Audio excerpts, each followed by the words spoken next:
अब विहान की तबीयत में सुधार है। ये मैंने विहान के लिए दाल बनाई है और चावल, और बाबू ने अच्छे से पेट भर के खाना खा लिया था। शाम को खाया था करीबन 5:30-6 बजे। उसके बाद रात को बस थोड़ा सा दूध पी के सो गया था। तो चावल ढक दिए हैं मैंने, थोड़े से भाप में बन जाएंगे। बाबू को भूख लग रही थी तो विहान का खाना बना दिया है, बैठ के अब उसको खिला देते हैं। हेलो एवरीवन, कैसे हो आप सभी। आप सब जानते तो हो ना, मैं अपनी मम्मा से कितना ज़्यादा प्यार करती हूँ और उनकी खुशी के लिए मैं कुछ भी कर सकती हूँ। मैं अपने मम्मा पापा जी दोनों से बहुत ज़्यादा प्यार करती हूँ। तो इधर मैं क्या कर रही हूँ, ये जितने भी गमले आपको दिख रहे हैं ये बहुत ज़्यादा भारी है और इनको उठाने में मेरे को बहुत ज़्यादा दम लग रहा था। बड़ी मुश्किल से ऊपर रखे थे मैंने, तो इनको मैं नीचे रखूँगी क्योंकि यहाँ पे आज अभी थोड़ी सी देर में, इस वीडियो में ही आपको पता चलेगा, मिस्त्री कारीगर भैया आने वाले हैं। क्योंकि मम्मी को ना ये जो दीवार है ना मेरे जो घर की थी, ये 4 फुट की दीवार थी और मम्मी को हमेशा ना ये डर लगा रहता था कि कोई ना दीवार टप के आ जाएगा। तो वो पूरी पूरी रात सोया ही नहीं करते थे और जागते रहते थे और मेरा घर का दरवाज़ा खोल के बाहर यहाँ वॉशिंग मशीन के पास आके खड़े हो जाते थे रात को 2:30 बजे 3 बजे। तो मैं पूछती थी मम्मी को, मम्मी क्या कर रहे हो। तो मम्मी बोलते नहीं, कोई ना हमारा ये दीवार पे से, गेट पे से कूद के अंदर आ जाएगा, हमारी बाइक ले जाएगा, वॉशिंग मशीन ले जाएगा। मैं निगरानी रख रही हूँ कि कोई सामान ना उठा के ले जाए। तो मेरे को फिर मैंने मम्मी से पूछा, मैंने बात की, मैंने कहा मम्मी अगर मैं ये 4 फुट की दीवार को ऊंचा खिंचवा दूँ तो आप फिर तो आराम से सो जाया करोगे। तो मम्मी बोलती हाँ मैं फिर निश्चिंत होकर सो जाया करूँगी, तू ये काम करवा दे। तो मैंने कहा ठीक है। तो अभी कुछ दिन पहले जब विहान बीमार हुआ था तो मैं डॉक्टर के गई थी ना, तो उनके पास में ही एक दुकान थी जहाँ पे ये काम होता था, जैसे बंदर जाल बनाते हैं, ये फाइबर की शीट लगवाते हैं। तो उनसे मैंने खर्चा पूछा, मैं उनको भैया को यहाँ लेकर आई थी, तो वो बोलते कि 5500 रुपये में हो जाएगा एस्टिमेट। इसमें 300-400 रुपये फालतू भी लग सकते हैं, डिपेंड करता है काम के ऊपर। मैंने कहा ठीक है। तो मेरा टोटल मैं आपको खर्चा बता देती हूँ, 6000 रुपये से 200 रुपये कम लगे हैं, मतलब 5800 रुपये, 5800 रुपीज़ में जो भी अभी आपको काम देखने को मिलेगा वो सब हो गया है। और चलो अच्छी बात यह है कि देखो पैसे फिजूल खर्ची में खर्च नहीं हुए, घर का कुछ काम ही हुआ है ना, अच्छा काम हो जाएगा। तो अभी देखो मैं विहान के साथ थोड़ा सा, देखो हर चीज़ मैनेज करनी पड़ती है। बच्चे को ट्यूशन भी छोड़ के आती हूँ, बच्चे का टिफ़िन भी तैयार करती हूँ, बच्चे की यूनिफॉर्म भी वॉश करती हूँ, उसका भी ध्यान रखती हूँ। उसके बाद बच्चे का आगे का भी देखना पड़ता है, खाने पीने का भी देखती हूँ, फिर सुबह का ब्रेकफास्ट बनाती हूँ, फिर दोपहर का लंच की तैयारी करती हूँ, फिर रात को भी देखना पड़ता है बच्चा क्या खाएगा क्या पिएगा, फिर घर का भी देखना पड़ता है, कोई चीज़ अगर ख़त्म हो रखी है तो दुकान पे जाके लेकर भी आती हूँ। तो पूरा दिन मेरा इतना भाग दौड़ वाला रहता है ना, कभी इधर से उधर, और फिर सारे काम भी देखने पड़ते हैं, है ना। यूट्यूब भी देखना पड़ता है, वीडियोज़ की एडिटिंग भी करती हूँ बीच बीच में टाइम निकाल के, और ये सारे काम भी मुझे घर को तैयार करना, ये मेकओवर्स करना, घर को सुंदर बनाना, घर की सिक्योरिटी पे ध्यान देना, सब कुछ देखना पड़ता है। और मैनेज करके चलती हूँ कि इस महीने जब पैसे आएंगे, सैलरी आएगी, उसमें ये खर्चा हो जाएगा, अगले महीने ये वाला काम खर्चा मैं निपटा दूँगी। तो इस तरीके से सोच समझ के तो थोड़ा चलना पड़ता है। तो देखो एक ही दम से सारे खर्चे नहीं हो पाते, आप भी समझ सकते हो।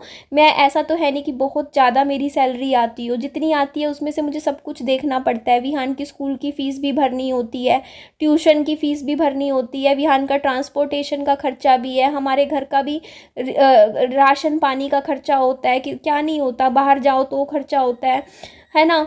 तो बिजली का बिल आता है, मेंटेनेंस आता है, और अब तो आपको पता है 5000 रुपये नगर निगम 6000 रुपये साल के इस घर के, मेरे को हर दोनों घरों के ना 12000 रुपये भरने पड़ेंगे।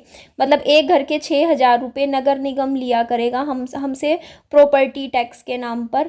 पहले ऐसा नहीं होता था, पहले तो मैंने बताया था आपको 343 रुपये एक घर के जाते थे।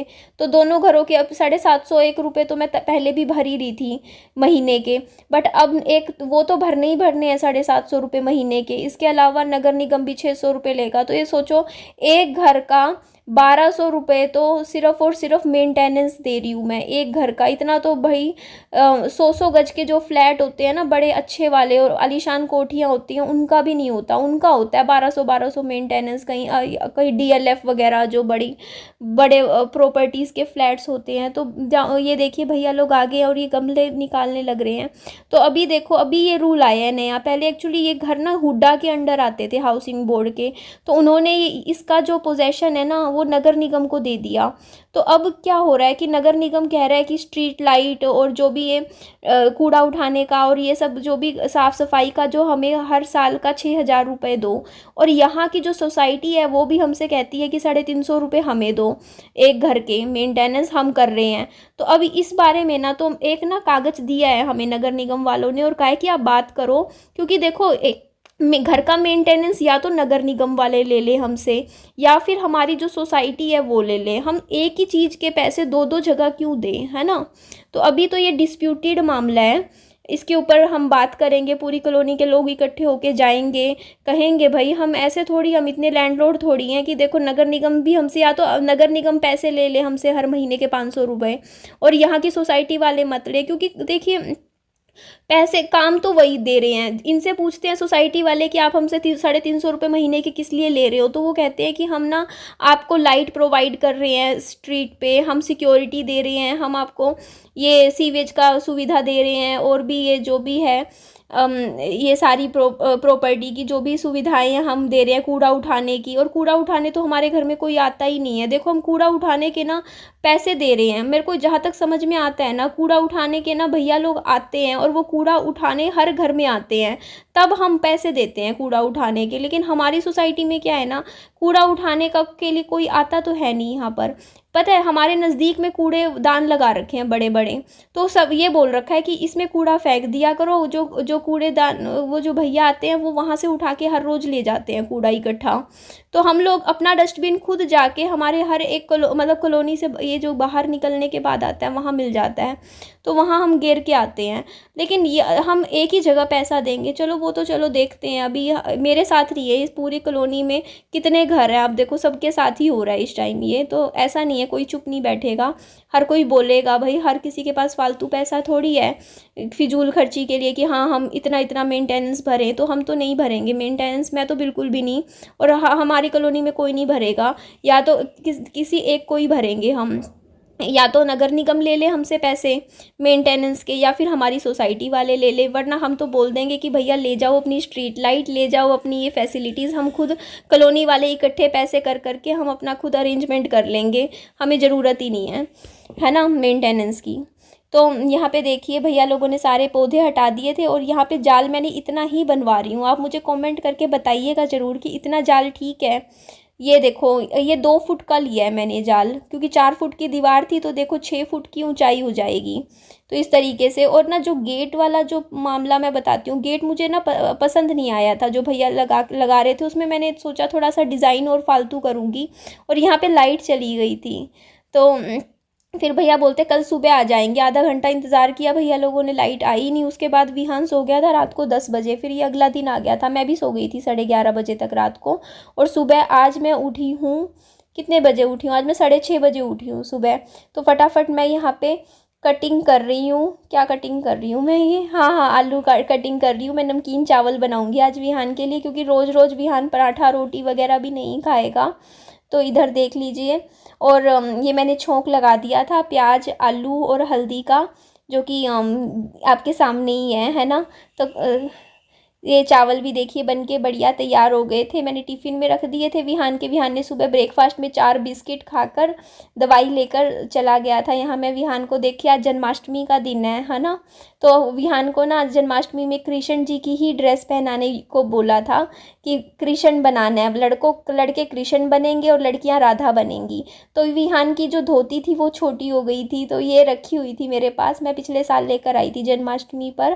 तो इसके साथ मैंने मैच बनाने के लिए मेरे पास पजामा रखा हुआ था, तो वो बना के मैंने इसको बहुत सुंदर सा मैच बना दिया था। और देखिए इस वीडियो के बाद ना, जैसे मैंने भैया ये विहान को मैं स्कूल छोड़ के आऊँगी, अभी यहाँ पर बाहर तक कैब आएगी, तो उसके बाद ना नेक्स्ट वीडियो में मैं आपको वो दिखाऊंगी, क्या बोलते हैं इसको, एक सेकंड, क्या बोलते हैं 1 मिनट यार, ये क्या कर दिया आज मैंने, हे भगवान। मैं गेट खुला छोड़ आई, गेट मैंने बंद नहीं किया क्या? मुझे ऐसा लग रहा है, वीडियो देख रही हूँ ना, कि मैं गेट खुला छोड़ के विहान को छोड़ने चली गई। क्या करा मैंने आज? नहीं नहीं नहीं नहीं, ऐसा मैं नहीं कर सकती हूँ। नहीं नहीं, आई हूँ मैं वापस। ये देखो ना, कैमरे की तरफ मैं वापस आ रही हूँ, घर की तरफ। तभी मैं सोचूं, मैं विहान को स्कूल, मैंने गेट तो बंद किया ही। देखो मैं आपको थोड़ा सा यहाँ से दिखा रही हूँ इस तरीके से। अभी पूरा लुक ना मैं आपको नेक्स्ट वीडियो में दिखाऊंगी, क्योंकि सुबह मेरा गेट भी तैयार होगा अभी। जो ये ब्लैक वाला जो गेट है ना 4 फुट का, इस पर 2 फुट का गेट तैयार करके अभी फ्रंट भी तैयार होगा। तब आपको फाइनल लुक मैं दिखाऊंगी, गमले वगैरह सब कुछ बाहर लगा के जचा के, फिर अच्छी लुक आएगी। और आज देखो विहान की ना यूनिफॉर्म में नहीं जा रहा था, इसलिए मैंने विहान को आई कार्ड पहना दिया। कम से कम कल को बच्चे को कोई दिक्कत हो, किसी को पता तो चल जाएगी स्कूल का बच्चा है ना। तो ये देखो, अब विहान की दूसरी वाली वैन आने लग गई। पहले तो कार आती थी ना, अब ये वैन बंद गई है। तो यहाँ पे चुपचाप अभी देखो स्कूल जाएगा, फिर आएगा। मतलब 1 बजे, 1 तो बज ही जाता है विहान को आने में, 12:45 12:50 है ना। फिर आने के बाद फिर सीधा 3 बजे मैं विहान को ट्यूशन छोड़ आती हूँ। तो आप देखो पूरा दिन वो भी बिजी रहता है, 1 डेढ़ घंटा ट्यूशन पे पढ़ता है। बाय बाय, नेक्स्ट वीडियो में मिलते हैं, टेक केयर।